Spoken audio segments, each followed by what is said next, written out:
Very good afternoon, welcome to smart investor. ఇక నిన్న భారీగా నష్టపోయిన మార్కెట్లు ఇవాళ పాజిటివ్ గా ఓపెన్ అయ్యాయి. ఒక దశలో దాదాపు సెన్సెక్స్ 400 పాయింట్లు లాభపడింది, కానీ అక్కడ నిలబడలేకపోయింది, మళ్ళీ నష్టాల్లోకి జారింది. కానీ మళ్ళీ ప్రస్తుతం మార్కెట్లు కోలుకొని సెన్సెక్స్ 285 పాయింట్ల లాభంతో ట్రేడ్ అవుతుంది. ప్రస్తుతం నిఫ్టీ కూడా 92 పాయింట్ల లాభంతో ట్రేడ్ అవుతుంది. అండ్ సెన్సెక్స్ నిఫ్టీతో పోల్చుకున్నట్లయితే మిడ్ క్యాప్ అవుట్ పర్ఫామ్ చేస్తుంది. ఆల్మోస్ట్ 1.5% మిడ్ క్యాప్ లాభపడుతోంది. అండ్ సెక్టోరియల్ వైజ్గా చూసుకున్నట్లయితే బ్యాంకులు లీడ్ చేస్తున్నాయని చెప్పుకోవచ్చు. బ్యాంకుల్లో అన్ని బ్యాంకులు కూడా లాభపడుతున్నాయి. ఇవాళ ఆల్మోస్ట్ యాక్సిస్ బ్యాంక్ గెయినర్స్ను లీడ్ చేస్తుంది. మోర్ దెన్ 4% ఈ స్టాక్ లాభపడుతుంది. ఆ తర్వాత గెయినర్స్లో చూసుకున్నట్లయితే నెక్స్ట్ గెయిల్ అరౌండ్ 3.8% లాభాల్లో ట్రేడ్ అవుతోంది. తర్వాత మిగతా బ్యాంక్స్ కూడా దాదాపుగా ఎస్ బ్యాంక్ వచ్చి 2.5%, SBI 2.2%, ICICI bank, bank of Baroda, IndusInd, Kotak, HDFC bank లాంటి స్టాక్స్ అన్ని కూడా మంచి లాభాల్లో ట్రేడ్ అవుతున్నాయి.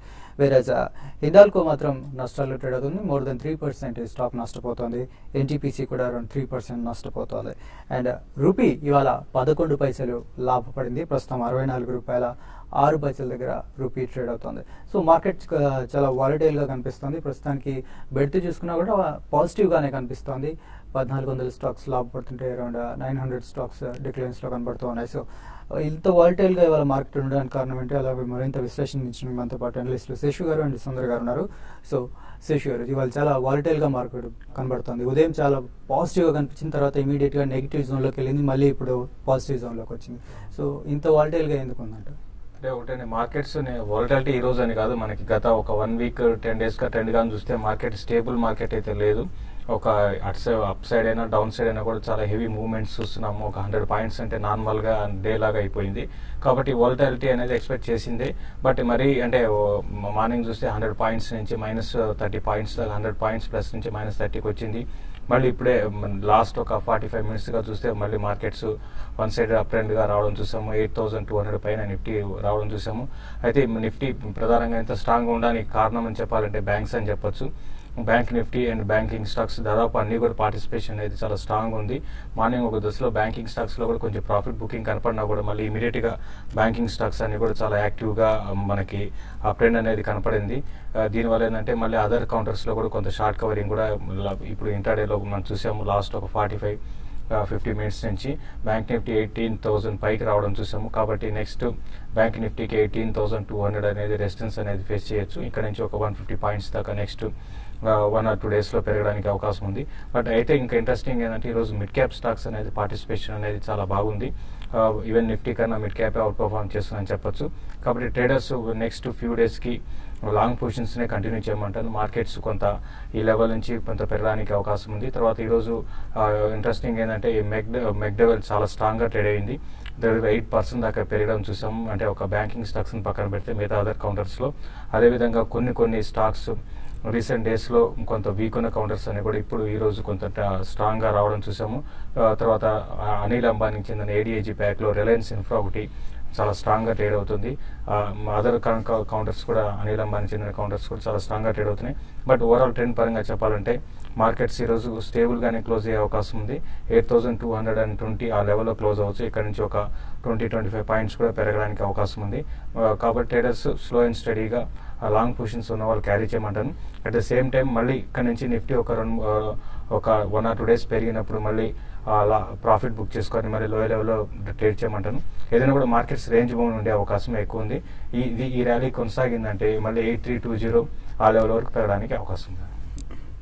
సుందర్ గారు, టెక్నికల్ గా చూస్తే కనుక మార్కెట్ లాస్ట్ ఫ్యూ డేస్ గా బాగా వాలటిలిటీ సైడ్ వేస్ రేంజ్ ఉంది. దీనికి ప్రధానమైన కారణం ఇవాళ మార్కెట్ కొంచెం రికవరీ రావడానికి చూస్తే కనుక డాలర్ కొంచెం వీక్ అవడంతో రూపీ స్ట్రెంత్ అవడము, అలాగే యూరోపియన్ మార్కెట్స్ కూడా అప్ టు 51% వరకు బాగా పెరగడంతో మన మార్కెట్లో కూడా షార్ట్ కవరింగ్ తోటి మార్కెట్ పెరిగింది.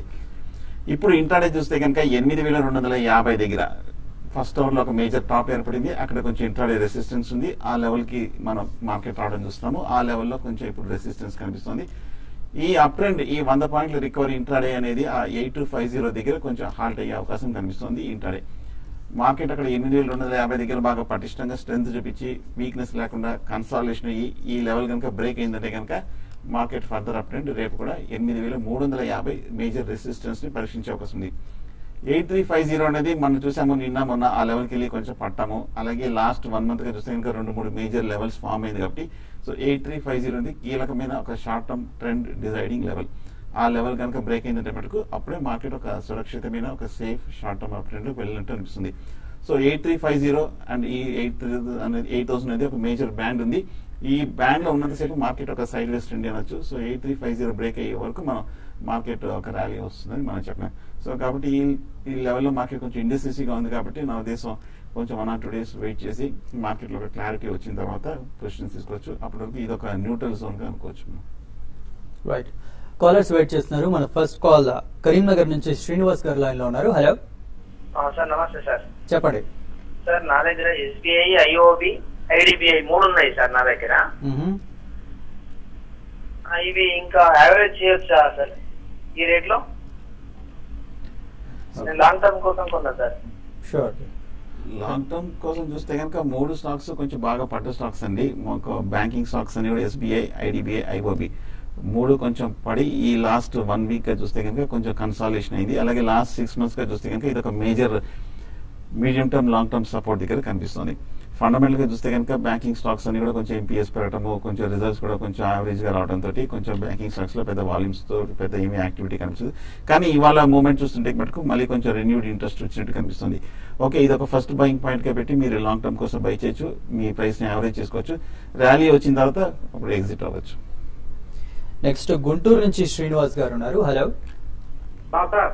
చెప్పండి సార్, నేను శ్రీనివాస్ మాట్లాడుతున్నా సార్. ఇప్పుడు యాక్చువల్ గా నిఫ్టీ గురించి మన అనలిస్ట్ అందరూ అంటారు గ్రాఫ్ వల్ల వస్తుంది అంటారు కదా, లేకపోతే న్యూస్ వల్ల పెరుగుతుంది. కొంతమంది ఏమో మన న్యూస్ ని బట్టి కిందకి అంటారు, కొంతమంది పైకి అంటారు కదా. అది అందుకని నిఫ్టీ లెవెల్స్ అనలిస్ట్ చెప్పేది. ఓకే, అర్థమైందండి, మీ క్వశ్చన్ అర్థమైంది. న్యూస్ ని పెట్టి చెప్తారా లేకపోతే గ్రాఫ్ ని పెట్టి చెప్తారా? మేమేది ఫాలో అవ్వాలి? అంటే ఇక్కడ న్యూస్ గ్రాఫ్ అనేది ఒకటి, అంటే ఒక్కొక్కరు ఒక్కొక్క విధంగా ఫాలో అవుతుంటారండి. మార్కెట్ ఆ రోజు ఇప్పుడున్న కండిషన్ బట్టి ఎప్పటికప్పుడు నిఫ్టీ లెవెల్స్ అనేది చెప్పడం జరుగుతుంటుంది. అయితే దీనికి గ్లోబల్ మార్కెట్స్, తర్వాత ఇక్కడ సెంటిమెంట్ ఇవన్నీ కూడా దోహదపడతాయండి. బట్ ఏదైనా కూడా గ్రాఫ్స్ మెయిన్ ఏంటంటే టెక్నికల్ పరంగా 1 or 2 days లేకపోతే 1 week 10 days కోసం అంతా కూడా ఏంటంటే ఎక్కువ గ్రాఫ్స్ నే ఫాలో అవుతారు. ఆ గ్రాఫ్స్ ని బట్టి నెక్స్ట్ ఈ లెవెల్ క్రాస్ అయితే ఈ లెవెల్ దాకా పెరగవచ్చు అని. ఇదంతా ఏంటంటే ఈ ప్రాబిలిటీ 100% ఇది జరుగుతుంది అనేది ఏది లేదండి. మార్కెట్ లో మనం చూస్తున్న లాస్ట్ 1 week ఎగ్జాంపుల్ తీసుకోండి. లాస్ట్ ఒక 2 రోజుల్లో ఒక 300 points నిఫ్టీ పెరిగి మళ్ళీ ఇమీడియట్ గా డౌన్ ట్రెండ్ వచ్చింది. మళ్ళీ నిన్న డౌన్ ట్రెండ్ వచ్చింది, మళ్ళీ ఈ రోజు మళ్ళీ చాలా స్ట్రాంగ్ అప్ ట్రెండ్ ఉంది. సో ఇటువంటి వోలటాలిటీ ఉన్నప్పుడు కూడా ఇటువంటి రెసిస్టెన్స్ లో సపోర్ట్ కూడా పనిచేయవు. కాబట్టి అప్పుడున్న కండిషన్ తగ్గట్టుగా ఎవరికి వాళ్ళు అనలైజ్ చేసుకొని పొజిషన్ తీసుకోవాలని చెప్తారండి. ఇప్పుడు వారు ఏమడిగారంటే న్యూస్ వల్ల మార్కెట్ పెరుగుతుందా లేదంటే గ్రాఫ్ వల్ల మార్కెట్ పెరుగుతుంది. జనరల్ గా న్యూస్ కానీ డెవలప్మెంట్స్ అని దాన్ని ఏమంటారంటే జనరల్ గా ఫండమెంటల్ అనాలిసిస్ అంటారు. గ్రాఫ్స్ కానీ చార్ట్స్ బట్టి చూస్తే కనుక టెక్నికల్ అనలిస్ట్ అంటారు.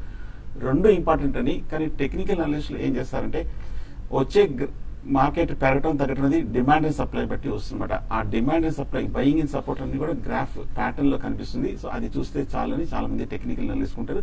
2 ముఖ్యమే, 2 మీరు ఫాలో చేయాలండి. నెక్స్ట్ కడప నుంచి వేణుగారు లైన్ లో ఉన్నారు. హలో హలో, చెప్పండి వేణుగారు. హలో, నమస్తే సార్. చెప్పండి. Ashok Leyland future, Cipla future ఈ రేట్ లో బై చేయండి sir. Okay, Ashok Leyland future అయితే మీరు అంటే రిజల్ట్ తర్వాత స్టాక్ రియాక్షన్ అనేది కొంచెం మనం చూసామండి. నిన్నటి వరకు నిన్న క్లోజింగ్ తో చూసుకుంటే ఈ రోజు కొంత మైనస్ లో ఉంది. ఈవెన్ మార్కెట్ అప్ అండ్ ఉన్నా కూడా అంటే నేను కొంచెం ఇందులో కరెక్షన్ ఎక్స్పెక్ట్ చేయొచ్చు. అరౌండ్ 68 ఆ లెవెల్ దాకా రావచ్చు అండి. కాబట్టి మీరు చూడండి 68 దగ్గర పైన ఆగలిగితే ఇప్పుడున్న కరెక్షన్ అక్కడ మీరు బై చేసుకోమని చెప్తాను. ఏదైనా కూడా రిజల్ట్ తర్వాత స్టాక్ లో ఒక ప్రాఫిట్ బుకింగ్ అనేది కైండ్ ఆఫ్ ఈవెన్ రిజల్ట్ బాగున్నా కూడా ప్రాఫిట్ బుకింగ్ అనేది వస్తుంది. కాబట్టి 68 దగ్గర ఆగితే మీరు దీన్ని బై చేసుకోమంటాను. సిప్లా విషయానికి వస్తే సిప్లా చాలా స్ట్రాంగ్ గా ఉందండి. మీరు సిప్లాని మీరు పొజిషనల్ ట్రేడ్ కోసం మీరు చిన్న డిప్ వచ్చినా కూడా మీరు ఫ్యూచర్ లో బై చేయమంటాను. At the same time stop loss పెట్టుకుని 680 కానీ క్రాస్ అయిందంటే 700, 705 దాకా రావచ్చు అండి. నెక్స్ట్ చెన్నై నుంచి కృష్ణ గారు లైన్ లో ఉన్నారు. Hello, good afternoon sir. Krishna గారు, నాకు 2 క్వశ్చన్ సార్. ఒకటి, ఇట్కా ఫండమెంటలీ ఇప్పుడు బాటమ్ అవుట్ అయిందా సార్? ఈ లెవెల్ లో తీసుకోవచ్చు సార్. రెండో క్వశ్చన్ ఏంటంటే బ్రూక్స్ ల్యాబొరేటరీస్ ఒక చిన్న ఫార్మా కంపెనీ ఉంది సార్, అదేమైనా ట్రాక్ చేస్తున్నారు రాజేష్ గారు? తీసుకోవచ్చా? 2 క్వశ్చన్స్ ఆన్సర్ చెప్పండి సార్. ఓకే అంటే ఇప్కా ల్యాబొరేటరీస్ అంటే ఫండమెంటల్స్ దానికన్నా ఏంటంటే కొంచెం ఇదేంటంటే ట్రెడిషనల్ గా ఎప్పటి నుంచో పాత కంపెనీ అండి. అయితే వీళ్ళు ఒకప్పుడు చూస్తే ఇప్కా ల్యాబ్స్ దాదాపు వీళ్ళ చెందిన డ్రగ్స్ ఏవైతే ఉన్నాయో మన మార్కెట్ లో చాలా స్ట్రాంగ్ గా ఎక్కువ సేల్స్ ఉండేవి. అయితే ఇప్పుడు రానున్న ఈ మధ్య కాలం జరిగిన డెవలప్మెంట్స్ లో వీళ్ళు ఇన్నోవేటివ్ గా కొంచెం స్టెప్స్ తీసుకోలేకపోయారు. దానివల్ల ఏంటంటే ఇప్కా ల్యాబ్స్ పెద్దగా అనుకున్న విధంగా పెరగటలేదండి అదర్ ఫార్మా కంపెనీస్ తో. కాబట్టి ఫండమెంటల్స్ ఇంప్రూవ్ కావాలి అంటే లేటెస్ట్ టెక్నాలజీ తర్వాత R&D డెవలప్ చేసుకుంటేనే ఫండమెంటల్స్ ఇంప్రూవ్ అవుతాయి. వీళ్ళకి లారిగో లాంటి ఓల్డ్ బ్రాండ్సే తప్ప కొత్తగా పెద్దగా ఏం లేవండి. బట్ ఏదైనా కూడా మీరు ఇప్కా కన్నా వేరే other counters like Glenmark pharma లేకపోతే ఇప్పుడే అనుకున్న సిప్లా ఒకటి ఇటువంటి వాటిలో మీరు ఇన్వెస్ట్ చేయమని చెప్తానండి. బ్రూక్స్ ల్యాబ్ గురించి అడిగారండి. ఫండమెంటల్ చూస్తే పెద్ద స్ట్రాంగ్ ఏం కనిపించట్లేదు, కొంచెం medium size small size company లాగే కనిపిస్తుంది. అలాగే టెక్నికల్ గా చూస్తే కనుక ఆల్రెడీ 15 రూపీస్ నుంచి 65 రూపాయల వరకు పెరిగి ఈ 55-60 దగ్గర కొంచెం అప్ ట్రెండ్ ఆగి లాస్ట్ 3 months కొంచెం దాటలేకపోతుంది. సో బ్రూక్స్ మటుకు ప్రస్తుతం కొంచెం అవాయిడ్ చేయడం మంచిది. ఓకే, ఇప్పుడు షార్ట్ బ్రేక్ తీసుకుందాం. బ్రేక్ తర్వాత మరిన్ని కాల్స్ అండ్ మెయిల్స్ కూడా చూద్దాం.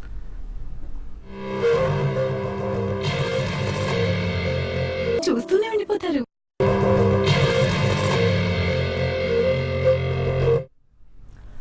Welcome back. ప్రస్తుతం సెన్సెక్స్ 281 పాయింట్లు, నిఫ్టీ 88 పాయింట్ల లాభంతో ట్రేడ్ అవుతున్నాయి. నెక్స్ట్ కాలర్ మనకి ఒంగోలు నుంచి మదన్ లైన్ లో ఉన్నారు. హలో సార్, నమస్తే సార్. చెప్పండి మదన్ గారు. సార్, ఇమామి 1018 లో 200 షేర్స్ ఉన్నాయి సార్, ప్రస్తుతం 900 ఉంది. అది ఎట్లా సార్, ఎగ్జిట్ అమ్మంటారా లేకపోతే యావరేజ్ చేయమంటారా సార్? ఓకే, ఇమామి చూస్తే కనుక మన ర్యాలీ లాస్ట్ ఇయర్ 400 రూపాయల నుంచి బిగిన్ ర్యాలీ 1150 రూపాయల దగ్గర కొంచెం హాల్ట్ అయ్యి అక్కడ నుంచి మనం లాస్ట్ 1 month గా 1150 నుంచి 900 వరకు పట్టం చూసాం. కాకపోతే మంచి కంపెనీ అండి, కాకపోతే మీరు కొంచెం హై ప్రైస్ లో తీసుకున్నారు. టెక్నికల్ గా చూస్తే కనుక కొంచెం ఓవర్ బాట్ పొజిషన్ లో ఉంది, మీ టైమింగ్ కొంచెం హై రేట్ లో తీసుకున్నారు. సో ఈ కరెక్షన్ అనేది మార్కెట్ లో తప్పదు, ఎందుకంటే చాలా రోజుల తర్వాత పెరిగింది కాబట్టి కొంచెం రీట్రేస్మెంట్ అనేది వస్తుంది. ప్రస్తుతం అయితే హోల్డ్ చేయండి, టెక్నికల్ గా బులిష్ గానే ఉంది. నా ఉద్దేశం 1100 దగ్గర స్ట్రాంగ్ రెసిస్టెన్స్ ఉంది, అక్కడ కొంచెం కాషియస్ గా ఉంటే మంచిది. విజయవాడ నుంచి సుధా గారు ఉన్నారు. Next caller. హలో, నమస్తే శేషు గారు. IFCI 41 feature, axis bank 556 feature ఉంది సార్. అవి హోల్డ్ చేసా ఎగ్జిట్ కావచ్చు. యాక్సిస్ బ్యాంక్ ఎంత అండి? యాక్సిస్ బ్యాంక్ 556 అండి. 556. యాక్సిస్ బ్యాంక్ 5 ఇప్పుడు ఈ రోజు చూస్తే లీడ్ చేస్తుందంటే బ్యాంక్ నిఫ్టీని యాక్సిస్ బ్యాంక్ అని చెప్పొచ్చు అండి. దగ్గర 4.8% దాకా పెరిగింది. మీరు యాక్సిస్ బ్యాంక్ ని హోల్డ్ చేయండి. మార్కెట్స్ కానీ స్టేబుల్ గా ఉంటే మాత్రం అరౌండ్ 580 దాకా నెక్స్ట్ అప్ ట్రెండ్ కొనసాగిందంటే 580 దాకా రావచ్చు. ఏదైనా కూడా మార్కెట్స్ మీరు చూస్తున్నారు వోలటాలిటీ ఈ రోజుల్లో అంటే లాస్ట్ ఒక 1 week 10 days గా మన వోలటాలిటీ దృష్టిలో పెట్టుకుంటే హైయర్ లెవెల్స్ లో సెల్ చేసి మళ్ళీ లోయర్ లెవెల్ లో బై చేయమంటాను. ఇప్పుడు మీరు చెప్పిన రెండింటిలో యాక్సిస్ బ్యాంక్ చాలా స్ట్రాంగ్ ఉంది కాబట్టి ఎవ్రీ డిప్లో బై చేసుకోవచ్చు. మీ పొజిషన్ అరౌండ్ 580 దాకా మీరు అక్కడ ప్రాఫిట్ బుక్ చేసుకోండి. At the same time trailing stop loss కూడా పెట్టుకోమని చెప్తాను. 565, 568 ఆ లెవెల్కి వచ్చినప్పుడు 558 దగ్గర ట్రైలింగ్ స్టాప్ లాస్ పెట్టుకోమంటాను. ఐఎఫ్సిఐ విషయానికి వస్తే ఇంతకు ముందు కానీ 3 months బ్యాక్ కూడా మీరు అడిగారు, అప్పుడు కూడా చెప్పడం జరిగింది. అప్పుడు అరౌండ్ 36 ఆ లెవెల్లో ఉందండి. ఇది బెటర్ ఏంటంటే ఇది మీరు ఇప్పుడైనా కూడా ఎగ్జిట్ కమ్మని చెప్తాను. మీరు ఎన్ని నెలల నుంచి దీన్ని క్యారీ చేసినా కూడా మీకు ఎటువంటి లాభం కాదు, రివర్స్ నష్టమే వచ్చే అవకాశం ఎక్కువ ఉంది. ఈ పుల్ బ్యాక్ ర్యాలీలు అరౌండ్ 32 కానీ క్రాస్ అయితే 34 దాకా రావచ్చు. అది రావడానికి కూడా చాలా టైం పడుతుందండి. ర్యాలీస్ లో ఎగ్జిట్ అయిపోయి వేరే స్టాక్స్ లో ఇన్వెస్ట్ చేసుకోమని చెప్తాను. రైట్, కడప నుంచి సుబ్బారెడ్డి గారు ఉన్నారు. హలో, డీసీబీ 121 లో కొన్నాను సార్. ఏదండి? Sir DCB development credit bank okay, 121 లో కొన్నాను సార్. ఓకే, షార్ట్ టర్మ్ కి చెప్పండి. ఓకే. డీసీబీ చూస్తే కనుక మొన్న ర్యాలీలో లాస్ట్ ఇయర్ 50 రూపాయల నుంచి కంటిన్యూస్ గా పెరుగుతూ 125-130 రూపాయల వరకు పెరిగి అప్పుడు మన రియాక్షన్ మనం చూసాము. లాస్ట్ 3 నెలలుగా చూస్తే కనుక 125-130 దగ్గర స్ట్రాంగ్ రెసిస్టెన్స్ కనిపిస్తుంది. 2-3 మేజర్ టాప్స్ ఏర్పడింది. ఆ లెవెల్ మళ్ళీ ఇంకోసారి పరీక్షిస్తోంది. బట్ ఓవరాల్ గా చూస్తే కనుక డీసీబీ కొంచెం స్ట్రాంగ్ గానే కనిపిస్తుంది. ఈ మధ్య లాస్ట్ 1 month మార్కెట్ రియాక్షన్ కూడా మనం చూస్తే కనుక లో రేట్ 100 రూపాయల నుంచి కొంచెం రికవరీ రావడం చూసాము. కొంచెం మార్కెట్ తో పోలిస్తే అవుట్ పెర్ఫార్మ్ చేస్తున్నట్టు కనిపిస్తుంది ఈ మధ్య. కాకపోతే ఈ లెవెల్ 130 రూపీస్ దగ్గర చాలా స్ట్రాంగ్ రెసిస్టెన్స్ ఉంది, మేజర్ రెసిస్టెన్స్ కనిపిస్తుంది. ఆ 130 కనుక బ్రేక్ అయిందంటే కనుక కొంచెం షార్ట్ టర్మ్ అప్ ట్రెండ్ లోకి వెళ్ళే అవకాశం ఉంది. ప్రస్తుతం అయితే హోల్డ్ చేయండి. 130 బ్రేక్ అవుతే ఒకసారి అలర్ట్ గా చూస్తుండండి. నెక్స్ట్ కాలర్ మహబూబ్ నగర్ జిల్లా నుంచి లీలావతి గారు ఉన్నారు. హలో, లీలావతి గారు చెప్పండి అండి.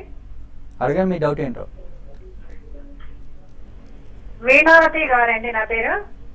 సారీ, నమస్తే అండి. చెప్పండి. నేను ఒక నెలకి 3-4 వేలు పెట్టుబడి పెట్టాలి అనుకుంటున్నాను. ఓకే, చెప్పండి. మీరు వేటి మీద పెడితే బాగుంటుంది, ఏంటి, ఎట్లా పెట్టాలి, అది బ్యాంకులలో పెట్టాలా, ఏం చేయాలి అనేది. బ్యాంక్ లో అయితే ఫిక్స్డ్ డిపాజిట్లు సారీ మీకు 4% ఆల్మోస్ట్ వస్తుంది అనుకుంటాను, అంతే అండి. బ్యాంక్స్ లో ఉంటే పెద్దగా ఏం రాదండి. మీరు ఇన్వెస్ట్ చేయాలంటే మీకు అంటే స్టాక్ మార్కెట్స్ గురించి మీకు ఐడియా లేనట్టుంది. ప్లస్ మీరు ఇన్వెస్ట్ చేయాలి అనుకుంటే మాత్రం మీరు డైరెక్ట్ గా స్టాక్ మార్కెట్ ఇన్వెస్ట్ చేయకుండా మ్యూచువల్ ఫండ్ లో ఉన్నాయండి. మీరు 2000, 3000, ఈవెన్ 500 రూపాయల నుంచి కూడా స్టార్ట్ చేయొచ్చు. దాన్ని SIP అంటారు, సిస్టమాటిక్ ఇన్వెస్ట్మెంట్ ప్లాన్ అంటారు. కాబట్టి మీరు మీ దగ్గరలో ఉన్న ఎవరైనా మ్యూచువల్ ఫండ్ కన్సల్టెంట్ ని కన్సల్ట్ అయ్యి మీరు ఎవ్రీ మంత్ మీరు ఇన్వెస్ట్ చేయండి. At the same time me age ఇవన్నీ కూడా మనం కన్సిడర్ చేయాల్సి ఉంటుంది. అంటే ఏది రికమెండ్ చేయాలని మీ రిస్క్ దాన్ని బట్టి కూడా ఉంటుందండి. కాబట్టి మీరు మ్యూచువల్ ఫండ్ లోకల్గా ఉన్న మ్యూచువల్ ఫండ్ అడ్వైజర్ దగ్గరికి వెళ్ళి మీరు అడ్వైజ్ తీసుకొని మంచి మ్యూచువల్ ఫండ్ లో ఇన్వెస్ట్ చేయండి. ఎవ్రీ మంత్ ఇన్వెస్ట్ చేసుకుంటే మీకు 2 to 3 years లో ఈవెన్ బ్యాంక్స్ కానీ అదర్ ఇన్స్ట్రుమెంట్స్ అంటే ఫైనాన్షియల్ ఇన్స్ట్రుమెంట్స్ కన్నా మీకు ఎక్కువ రిటర్న్ వచ్చే అవకాశం ఎక్కువ ఉందండి. డెఫినెట్ గా బ్యాంక్ లో కంటే ఎక్కువే వస్తుంది. కాకపోతే సరైన అడ్వైజర్ దగ్గరికి వెళ్ళండి, లేకపోతే ఉన్న డబ్బులు కూడా పోయే ఛాన్స్ ఉంటుంది, పోగొట్టుకునే అవకాశం ఉంటుంది. కాబట్టి కేర్ఫుల్ గా ఉండండి. సో ఉదయం personal finance and mutual finance advisor ఉండడం వల్ల మనం మెయిల్స్ చూడలేకపోయాం. సో ఇప్పుడు కొన్ని మెయిల్స్ చూసే ప్రయత్నం చేద్దాం. ఫస్ట్ జనార్దన్ గారు మెయిల్ చేశారు. ఆయన 12 లక్షలు మ్యూచువల్ ఫండ్స్ లో ఇన్వెస్ట్ చేశారట, అలాగే 3 లక్షలు స్టాక్స్ లో ఇన్వెస్ట్ చేశారు. సో బట్ 6 నెలల్లోనే ఆయనకు మంచి లాభాలు వచ్చాయి, దాదాపు 2 లక్షల లాభం వచ్చిందంట. బట్ ఈ 1-2 weeks లో వచ్చిన కరెక్షన్ వల్ల ఆల్మోస్ట్ 1.5 lakh అనే ప్రాఫిట్స్ పోగొట్టుకున్నారు. సో దీన్ని ఎలా హెడ్ చేసుకునే ఛాన్స్ ఏమైనా ఉంటుందా, ఎలా చేయాలి అని అడుగుతున్నారు ఆయన. హెడ్జింగ్ అనేది పెద్ద ఇన్స్టిట్యూషన్స్ చేస్తారండి. వాళ్ళ దగ్గర hundreds of crores ఉంటాయి. కాబట్టి మార్కెట్ పడుతున్నప్పుడు వాటిని అమ్మకుండా ఫ్యూచర్స్ లో ఒక షార్ట్ పొజిషన్ తీసుకోవడము, లేదంటే క్యాష్ మార్కెట్ లో ఉన్న పొజిషన్స్ కి కాంట్రరీగా అగేన్స్ట్ గా తీసుకోవడం చేస్తారు. జనరల్ గా మనలాంటి ఇన్వెస్టర్స్ అయితే జనరల్ గా మార్కెట్ ట్రెండ్ ఫాలో చేస్తుండాలి. మీరు కరెక్ట్ ఎంట్రీ లెవెల్లో తీసుకున్నారు, కరెక్ట్ ప్రైస్ లో మీరు బై చేశారు, లో రేట్ లోనే కొన్నారు. కాకపోతే మార్కెట్ బాగా పెరిగిన తర్వాత ఇంకా కొంచెం అక్కడ మనం చూస్తే కనుక జనవరి టు మార్చ్ లో బాగా కన్సాలిడేషన్ అయ్యి 8,800 to 8,900 దగ్గర అక్కడి నుంచి పట్టడం చూసాము. ఆ లెవెల్లో మీరు సరైన టైంలో మీరు ఎగ్జిట్ అవ్వలేకపోయారు. సో ఈ సమస్య అనేది చాలా మంది ఇన్వెస్టర్స్ కి, చాలా మంది ట్రేడర్స్ కి ఉన్న సమస్య అండి. కాకపోతే మీరు మార్కెట్ కి ఎప్పుడెప్పుడు ఫాలో చేయాలి. కొంచెం టెక్నికల్ గా చూస్తే కనుక long term over bat position వచ్చినప్పుడు జనరల్ గా టెక్నికల్ టర్మ్ లో అక్కడ ఎగ్జిట్ అవ్వడం వచ్చింది. సో కాకపోతే మార్కెట్ ఆల్రెడీ పడింది కాబట్టి లాస్ట్ 1 month గా ఇప్పుడు మనం ఈ లెవెల్లో ఎగ్జిట్ చేయలేము. మార్కెట్ ఏమాత్రం ఈ లెవెల్లో ర్యాలీ వచ్చిందంటే కనుక ఇప్పటి నుంచి పెరిగే అవకాశం ఉంది. హోల్డ్ చేయడం పిలుస్తాం. చంద్రశేఖర్ గారు అడుగుతున్నారు, ONGC ఫ్యూచర్ అనే 312 రూపీస్ 55 పైసలో తీసుకున్నారట. సో హోల్డ్ చేయమంటారా, ఎగ్జిట్ అవ్వమంటారా, అలాగే స్టాప్ లాస్ సజెస్ట్ చేయండి అని అడుగుతున్నారు.